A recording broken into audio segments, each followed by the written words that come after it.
Hi, Tracy McElfresh, Tracy Sews here. Part 2 of alterations of the shoulder when a sleeve is involved. I'm just going to show you a little bit more in depth really quickly. If you need an alterations lesson and you live in Dayton, Ohio, hit me up. My name is Tracy McElfresh. I'm all over the internet. I can come teach you how to do basics, alterations, clothing, whatever you would like sewing wise. I went ahead and took my chalk pencil and made a mark. You can barely see it on here, sorry.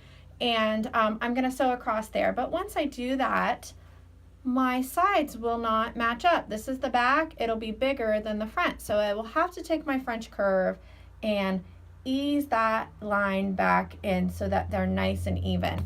I'll do one side, and then to get the other side exactly the same, I'll fold it in half and mark and cut the other side. Now, again, it's always best to only cut once you know you're doing the right thing. So concentrate and make sure, have them fit it, try it on, make sure everything's perfect before you cut something, because once you cut, you commit. I suggest practicing on old clothing a whole bunch before you actually take an order and do somebody else's. It takes about 3 times to do something and do it, understand it, and get it right. So practice, practice, practice.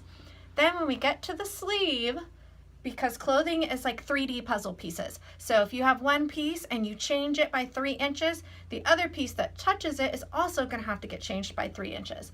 And it would look funny if we took it out of the top of the sleeve where we took out the shoulder seam. So we move down to where the actual seam is, and we're gonna mark and measure the 1.5 inches and sew and ease back into it. If you're not sure, base stitch it.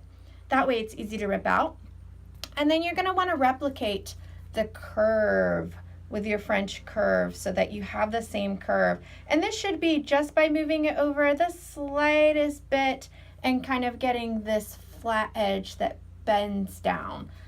Then you'll sew the sleeve back in, pinning really well, making sure that you take your time and do a good job and have a proper fitting. Again, Tracy McElfresh, I hope you have a great day. Thanks, bye.